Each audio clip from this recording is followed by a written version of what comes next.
Surat terbuka pilot untuk Menhub Jonan.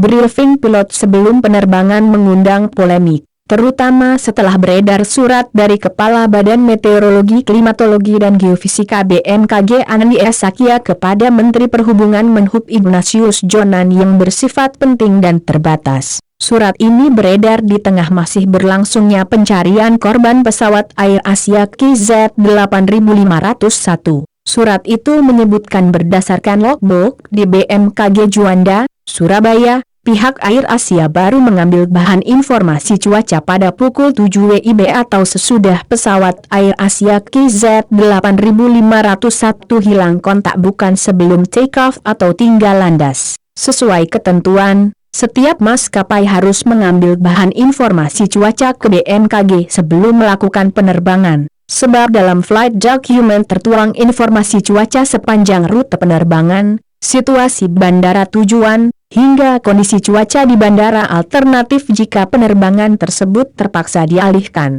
Informasi cuaca itulah yang kemudian menjadi bahan briefing pihak maskapai dengan kru pesawat sebelum melakukan penerbangan.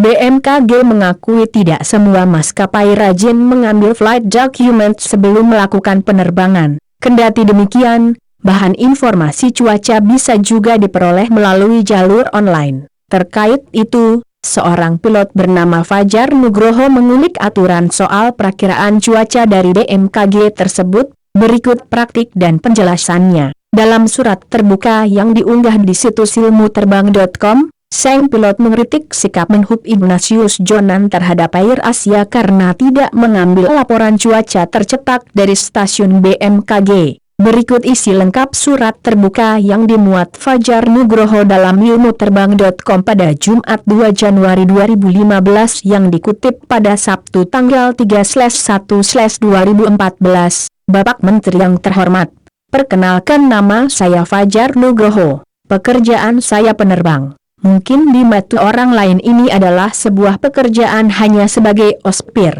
Tapi saya bangga karena katanya pekerjaan saya membutuhkan kemampuan otak dan fisik yang tinggi. Saya baru saja membaca berita bahwa Bapak datang ke Air Asia dan marah besar kepada manajemen perusahaan tersebut karena laporan cuaca yang tidak diambil di briefing office tapi malah mengambil dari internet. Sama dengan penerbang Air Asia dan maskapai lainnya. Pada waktu saya terbang di Indonesia menggunakan pesawat beregistrasi Indonesia, saya harus mengambil laporan cuaca dari BMKG. Kenapa BMKG? Karena sudah bertahun-tahun tertulis bahwa sebuah penerbangan komersial berbasis PKPS Peraturan Keselamatan Penerbangan Sipil Nomor 121 Ayat 101 memberikan petunjuk seperti di bawah ini. Surat terbuka pilot untuk Menhub Jonan. Briefing pilot sebelum penerbangan mengundang polemik, terutama setelah beredar surat dari Kepala Badan